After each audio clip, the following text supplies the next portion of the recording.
कुसोच्या प्रसंजनम प्रसंगो यस्य तस्य शक्य प्रसंग म्हणजे विधिशास्त्र. न तत्ववेत्या पुरुषाला विधिशास्त्र वगैरे काही नाही. आपलं 100व्या श्लोकामध्ये बोलून गेला. ज्याची देहात्मा बुद्धी आहे त्याला विधी आणि काय आहे. प्रसंगो यस्य तस्यैव शंकेति प्रसंजन. ज्याला प्रसंग असेल त्यालाच अतिप्रसंग आहे. ज्याच्या ठिकाणी प्रसंग नाही त्याला काय नाही.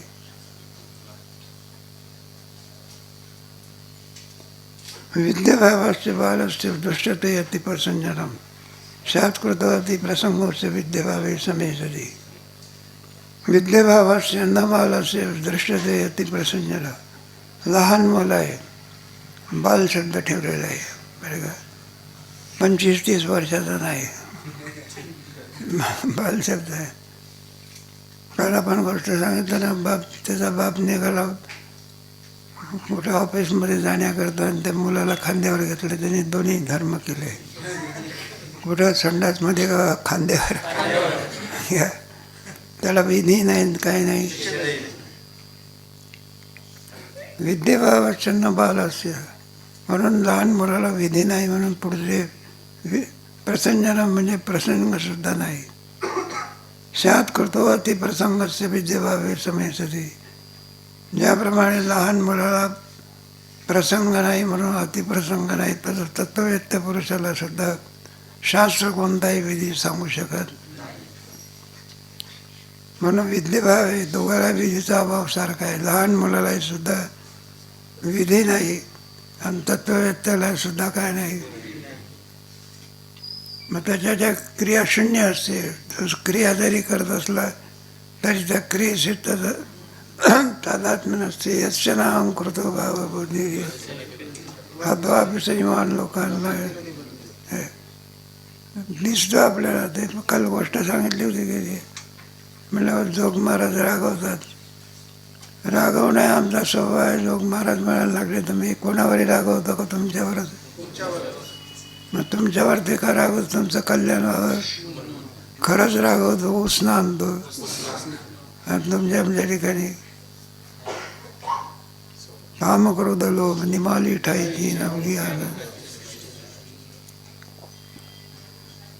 लहान मुलाला विधी का नाही, तत्ववेत्याला विधी का नाही. 7व्या श्लोकामध्ये न किंचित वेत्ती बालश्चेत सर्वं वेत्तेव तत्त्ववित् अल्पज्ञस्य एव विदया सर्वेषु यथा देव.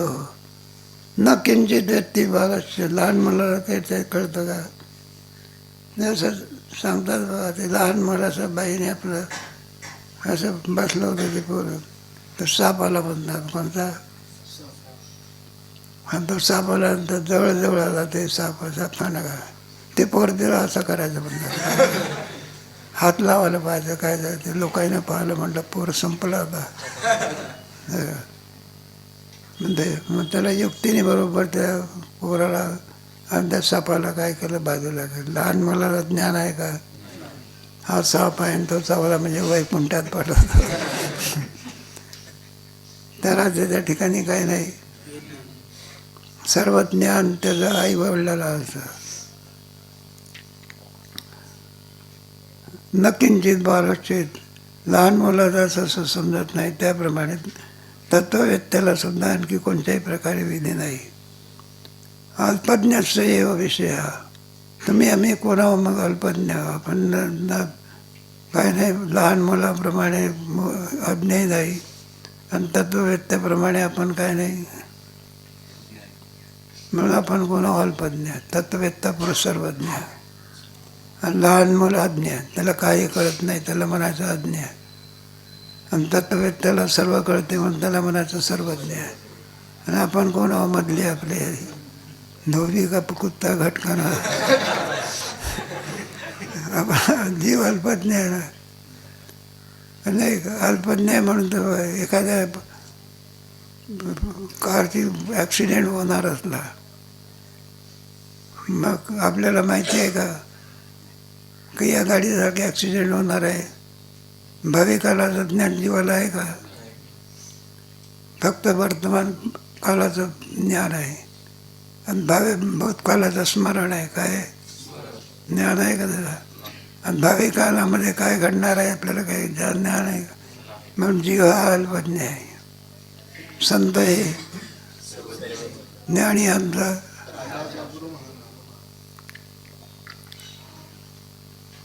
अल्पज्ञ सेव सर्व विधी, सगळे विधी अल्पज्ञाला आहे. शूरज्ञान योद्धयो दोन्ही प्रकारचे विधी त्यांना आहे. आता एक दुसरा लौकिक सिद्धांत देऊन सांगतात, शापानुग्रह सामर्थ्यम यस्यासो तत्वविद्यति तन्न शापादी सामर्थ्याचे फलम तपसो यथा. शापादी अनुग्रह सामर्थ्यम दत्तवेत्ता पुरुष आहे, त्याच्या ठिकाणी दोन्ही प्रकार पाहायला मिळतात आपल्याला. सापाने अनुग्रह करणे असं सामर्थ्य असते तत्ववेत्ता पुरुषाच्या ठिकाणी, अल्पज्ञाच्या ठिकाणी नाही का. शाप देण्याचे सामर्थ्य आहे ना, अनुग्रह करण्याचं काय आहे ती गोष्ट सांगून वेळ चालली. एक तत्वज्ञ पुरुष होता बघा, तो म्हणतो एक रोटी देगा तो एक बच्चा बघा. ते लोक म्हणायला लागले असे डोके फिरू पुष्कळीत असतात. जरा भाकरी करता भीक मागतो तर म्हणलं एवढं सामर्थ्य जर याच्या ठिकाणी तर भीक मागण्याची आवश्यकता. त्या बाईला काही अक्कल नव्हती बघा. त्या बाईने खरोखर तिला मुलंच बहिणात आणि तिने काय 2-3 भाकरी दिलं. 2-3 काय झाली. हे सामर्थ्य कोणाचं आहे? त्यांच्यामध्ये सामर्थ्य आहे. मेला माणूस हे सामर्थ्य कोणाकडे?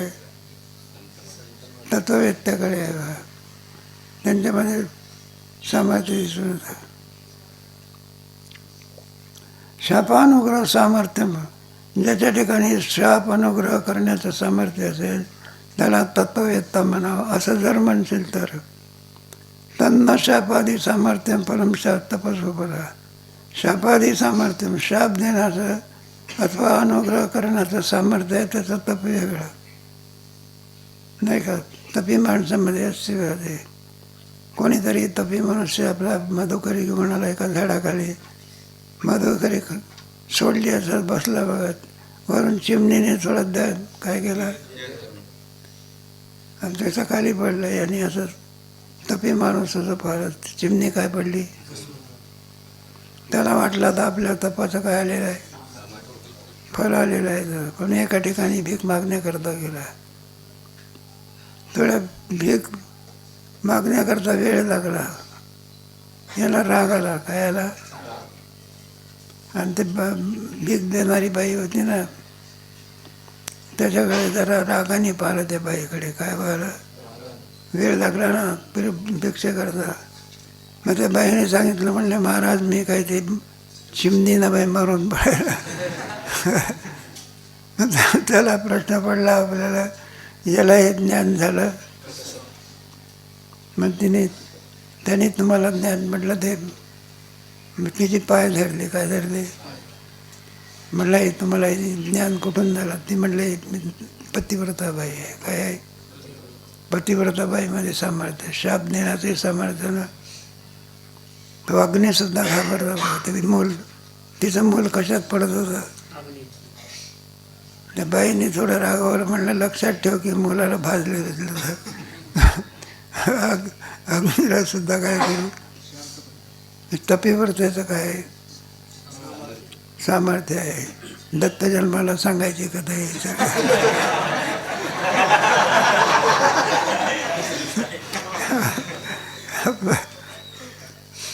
तिने देवाला लहान मुलं केले होते.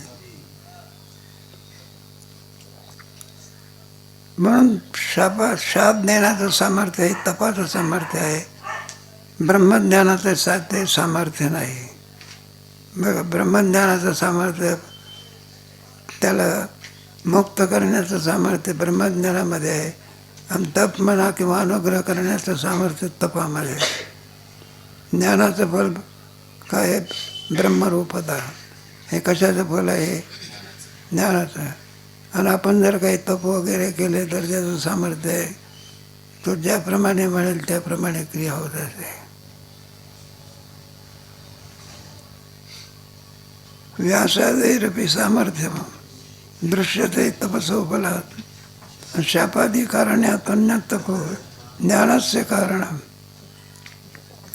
व्यासादैरपि सामर्थ्य, व्यासनारायणाच्या ठिकाणी शाप देण्याचं आणि ब्रह्मवेत्ते पुरुष असल्यामुळे ज्ञानाचे सामर्थ्य, दोन्ही सामर्थ्याने काय होते, युक्त होते.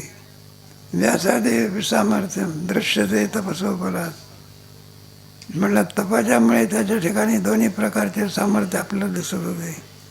शापाधिकारणात अन्य तपो ज्ञानाचे कारण. शापाधिकापेक्षाही सुद्धा अन्य दुसरं जे तप असतं, ज्ञानाचं तप असतं, ज्ञानाचे कारण ते तप मात्र ज्ञानाला काय, श्रवण मनन निधिध्यासन तद्वारा परोक्ष ज्ञान झालं. पुढे कोणतं झालं, अपरोक्षत्वाने ज्ञान झालं. हे कशाचं फल आहे, ज्ञानाचं. आणि तत्ववेत्या पुरुषाने जसं मेलेल्या माणसाला उठ म्हटलं तरी तो उठून बसतो. ज्ञान तप फल कशाचं आहे, तपाचं. तपाचं फल वेगळं, ज्ञानाचं फल वेगळं, दोन्ही फरक. व्यासनारायणाच्या ठिकाणी दोन्ही फलं काय होती, ज्ञानही होतं, आणखी काय होतं. मग भगवद्गीता संस्कृतमध्ये आणण्याचं काम कोणी केलं, महाभारतामध्ये आहे ना, भीष्म पर्वामध्ये आहे. का परमात्म्याने काय असे श्लोक सांगितले काय, मग काय तुम्ही आम्ही बोलतो असं काय सांगितलं. 10-15 मिनटं बोलले असतील कोणाच माहिती. मग 700 श्लोकामध्ये आणण्याचं काम कोणी केलं, काय सुद्धा आहे. धृतराष्ट्राला मात्र एकच श्लोक दिला जास्त.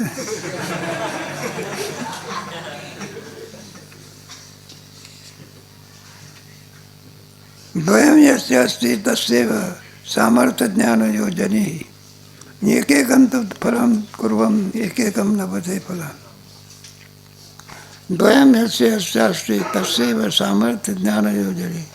ज्याच्या ठिकाणी दोन्ही प्रकारचे तप असेल, सामर्थ्य ज्ञान, शाप देण्याचं सामर्थ्य आणि ज्ञानाचं सामर्थ्य, त्याला दोन्ही फलं प्राप्त होतात. एकेकं तु कुर्वन्, एकच फल असेल तर मग एकच. आणि ते पांडुरंग वैद्य होते बरं का. मग दोन्ही ह्याच्यामध्ये निष्णात होते. ते कीर्तन पक्वादात येईन, पुन्हा कशामध्ये दोन्ही होते. म्हणून दोन्ही प्रकारे त्यांचं आपलं हे चालायचं. कशा करता बा पक्वाद वाजवायला लागलं, एखाद्याच्या ठिकाणी एकच असते. ते बाबासाहेब सातारकर होते, दोन्ही होते. चाले कोण म्हणायचे, राग बीग काय म्हणायचे, तिला पांडव म्हणायचे. राग वगैरे कोण म्हणायचे, स्वतः आणि मृदंग. ते निष्णात होते. आम्ही ते पाहिलं ना, नुसताच प्रकाश शिकणारा पोरगा असला, ठोके मारून मारून हैराण तरी सुद्धा काय होत नाही, लागत नाही. म्हणजे राग व्हायचे बा पांडव, ऐक आणकडे काय 2-3 ठोके मारले की घेऊन जा बाबा. लगेच 2 मध्ये 3 मध्ये काय कराय पडले वळ नाही.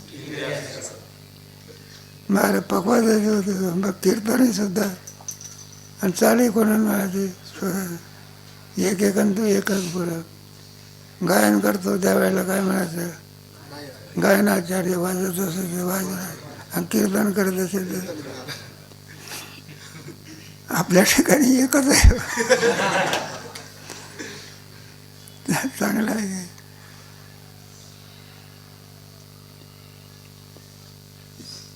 राहिलेलं आहे म्हणून सामर्थ्य नाही का. द्वयं यस्य अस्ति तस्यैव सामर्थ्य ज्ञान योजनी. ज्याच्या ठिकाणी दोन्ही प्रकारचं तप असेल, ज्ञानाचं आणि तपाचं, आणि एकेकं तपक कुर्वन् लौकिकं लभते फलम्. एकच आणखी असेल तर एकच, एकेकं फक्त ताप शाप देण्याचं सामर्थ्य आहे, पण ज्ञानाचं सामर्थ्य नाही. ज्ञानाचं सामर्थ्य आहे पण ताप देण्याचं काही नाही. एकेकाचं फल त्याला प्राप्त होत असे. एक एक कुर्वंत कुर्वन् एक आता एक जर त्याच्या ठिकाणी आणि तपाचं फल असेल तर एक फल त्याला प्राप्त होते. केवळ तुमचे हे होते ना निगम बाबा असायचे, त्याला म्हणायचे आम्ही कीर्तन करायचं.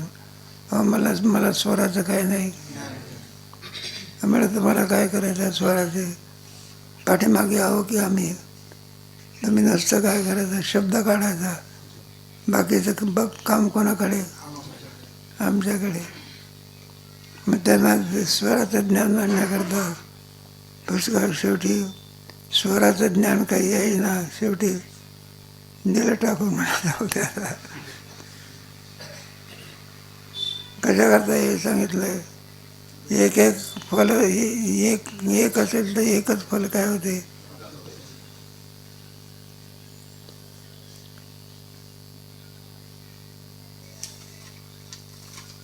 सामर्थ्यहीनो निंदश्चेती विधिवर्जिता निंदन्ते सदा अन्य आणि समलोक भगवंत.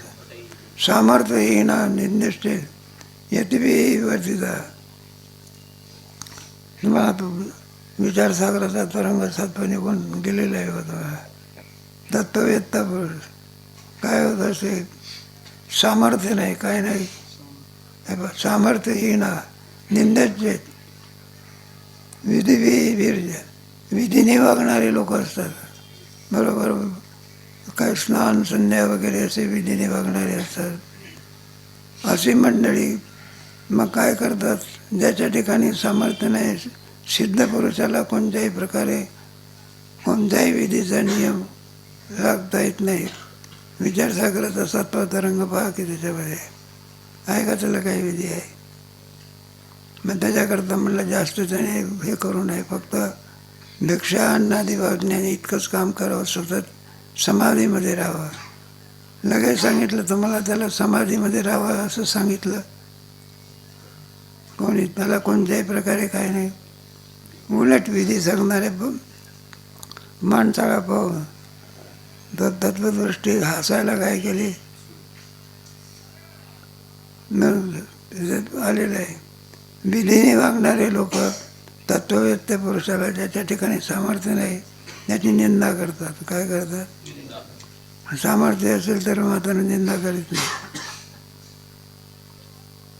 विधिवर्जिता त्याची निंदा करीत असतात सामर्थ्यहीन. आणि निंदन येतं आणि संभोगलम पिठाई. त्याचप्रमाणे बरं काय विधीने वागणारे लोक आहे, त्या विधीने वागणाऱ्या लोकांची सुद्धा आसक्त लोकांकडून, विषयी लोकांकडून, पामारी लोकांकडून काय केली जाते? कल्पना करा, पंढरपूरच्या बाळीला निघाला आहे म्हणा वगैरे आधी करून. म्हणलं यांना काही उद्योग नाही, धंदा नाही, काही नाही, चालले आपले कुठले कुठं वारीला. विधीने वागणाऱ्या माणसाची सुद्धा भोगामध्ये आसक्त असणारे लोक काय करतात? मग निंदा करतात. दृष्टांत इथे दिलेलं आहे. भोगलम पिठाई म्हणजे भोगामध्ये आसक्त असलेले माणसं त्याची काय निंदा करत असतात. गाडी आली नाही का?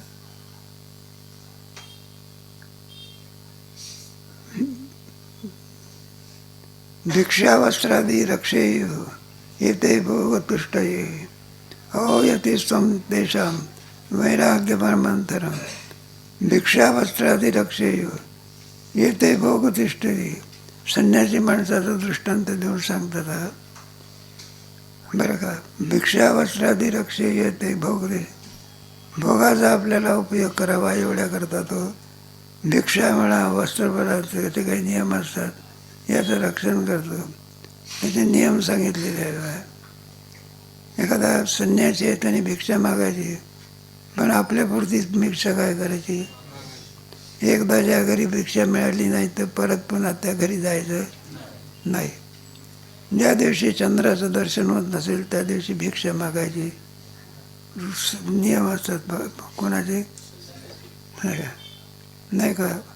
नाहीतर मग चूल पेटून चहा करायची इच्छा झाली ते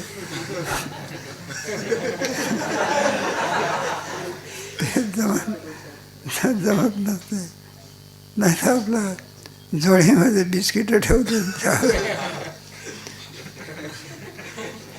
निंदा म्हणून नाही, त्याचे नियम सांगितले म्हणून कशा करता भोगदृष्ट आहे. भोगाने आनंद होण्याकरता आणि जो भिक्षा वस्त्रादी याचं काय करतो, रक्षण करतो. हे पुष्कळ नियम असतात ना. कपड्याच्या सुद्धा त्यांना लोक खूप देणारे असतात. आपल्या इकडचे फार इतकं हे नाही बा. उत्तर भागामध्ये जा जो लगे संन्यासी स्वामीजी आपकी क्या इच्छा आहे असं जे त्याला जे लागेल ते काय करतं मग देत असतात. एक आपल्याकडे खरं वारकऱ्याला सुद्धा काय केलं पाहिजे, तुमची काय इच्छा आहे पण आता आपलं धनिक महाराष्ट्र गरीब आहे ना. उत्तर भागामध्ये 12 महिने वाहणारे नद्या म्हणजे आपल्या कुठं आहे पाणी संपलं, पण पावसाळा संपला की इंद्रायणीमध्ये अलीकडे आणि पलीकडे ते जलपर्णी वाढली तर कुत्रं त्याच्यावर जाते.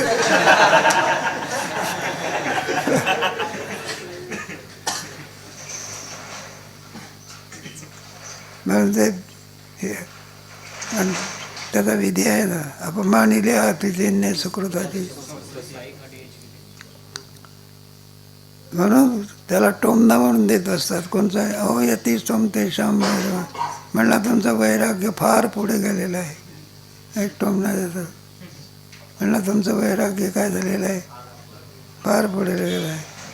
नाही का एकादशीच्या दिवशी एखादा वर्ष पाणी पित नाही, निर्जला एकादशी करतो. मग एकादशी करतो एखादा वर्ष फलाहार भरपूर करतो. तो म्हणतो तुमची एकादशी फार पुढे गेली. त्याला भोगाला मिळाले असं. मंथरम म्हणून अहो अति म्हटलं अहो यती महाराज तुमचं वैराग्य फार पुढे गेलेलं आहे असं टोमणा दिला. वर्णाश्रमांमुळा निधनत्य उच्यते यदी देहात्मक विद्ये बुद्धम निंदतो आश्रम मानिना. वर्णाश्रम परांमुळा मूढ लोक वर्णाप्रमाणे वागणारा आश्रमाप्रमाणे वागणारा त्याची काय करतात मग निंदा करत असतात. उच्चते उदयी आणि इकडचा वर्ग फार चांगला आहे, आनंदाची गोष्ट आहे. संस्कार आहे इकडे. ज्ञानेश्वर महाराजांचं स्थान असल्यामुळे मधोकरी वाढण्याचे काय संस्कार आदराने पाया पडून लोक काय वाट पाहत बसतात. आळंदीसारखं पंढरपूरसारखं स्टेशन सोडण्यात दुसरीकडे मधीकरी मागून घ्या. चांगला धट्टा कट्टा दिसून भीक मागतो.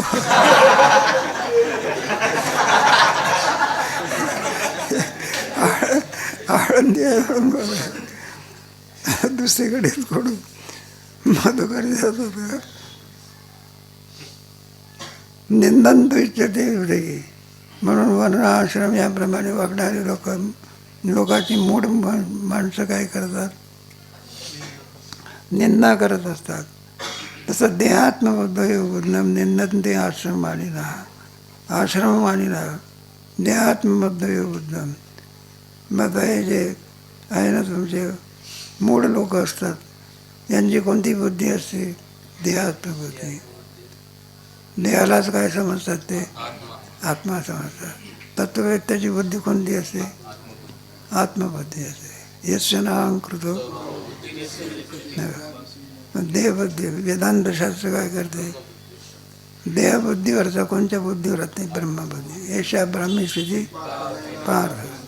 मग नाही का आपण देहात्मबुद्धी असल्यामुळे देहाचे धर्म कुणाच्या ठिकाणी घेतो. देह म्हणजे मी म्हणजे सगळे देहाचे धर्म कोणाच्या ठिकाणी घ्यायचे. मग मी काळा आहे, मी गोरा आहे, मी अमका आहे तमका आहे, हुशार आहे वगैरे, जन्मणार आहे मरणार आहे. सगळे धर्म आत्म्याचे आहे का सगळे? तीन देह आहे बा. स्थूल देह, सूक्ष्म देह आणि हे स्थूल देहाचे धर्म. जन्म मरण हे कोणत्या धर्माचं धर्म? स्थूल देहाचं आहे. मी करताय, मी बघताय, सूक्ष्म देह. बरं का? या सर्वाला कारणीभूत ज्ञान असतात. म्हणजे आपली बुद्धी कोणती आहे, मग लोक महाराजांची बुद्धी कोणती होती? देह म्हणजे देह आहे ही बुद्धी होती की स्वानंद सुखणार असं आहे. आणि आपली कोणती बुद्धी आहे? थोडं काय झालं की त्याच्याशी आपण तादात्म्य घेतलं असल्यामुळे व्याकुळ होत असतो.